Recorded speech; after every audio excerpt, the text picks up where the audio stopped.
Hello everyone, my name is Sajna. Today I will discuss about metal halide cluster compound. Content: Introduction, what is metal halide cluster, type of metal halide cluster and application.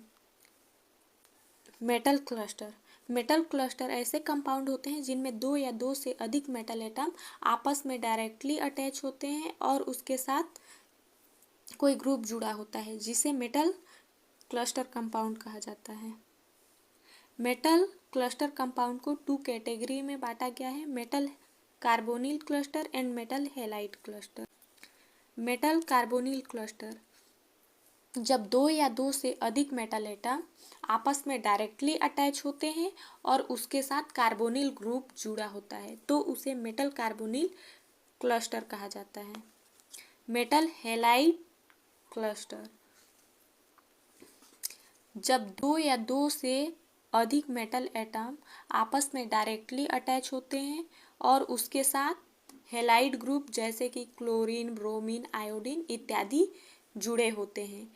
इस type के cluster compound को metal halide cluster compound कहा जाता है। Metal halide cluster compound की oxidation state high होती है। D block element transition metal series होता है, इसके लास्ट की जो सीरीज होती है उसका ऑक्सीडेशन स्टेट लो होता है एंड फर्स्ट की सीरीज की ऑक्सीडेशन स्टेट हाई होता है। इसलिए जो स्टार्टिंग की जो मेटल होती है वो हाइलाइट टाइप क्लस्टर कंपाउंड बनाती है। इस क्लस्टर कंपाउंड में जो बॉन्ड होता है वह मल्टीपल बॉन्ड होता है। टाइप ऑफ हैलाइड क्लस्टर, पहला डाई न्यूक्लियर क्लस्टर, जब दो मेटल एटम आपस में डायरेक्टली अटैच होते हैं और उसके साथ हैलाइड ग्रुप जुड़ा होता है तो इसे di nuclear halide cluster compound कहा जाता है। इसमें टू टाइप की स्ट्रक्चर होती है, इक्लिप्स एंड स्टगर्ड। इक्लिप्स क्या होता है, एक एटम दूसरे एटम के पीछे लगे होते हैं और स्टगर्ड में क्या होता है, एक एटम दूसरे एटम के पीछे लगे होते हैं बट जो ग्रुप होता है वह एक सीरीज में लगा होता है। इक्लिप्स कन्फॉर्मेशन स्टेबल होती है स्टगर्ड कन्फॉर्मेशन से।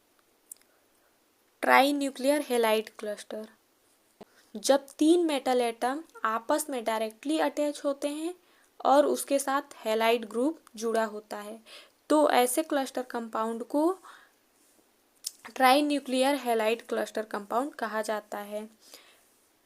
ट्राई मेटल एटम आपस में जुड़ने के बाद टर्मिनल स्ट्रक्चर बनाते हैं। इसमें 9 हैलाइड ग्रुप जुड़ा होता है जिसमें से 3 ब्रिजिंग लिगेंड होता है एंड 6 टर्मिनल लिगेंड।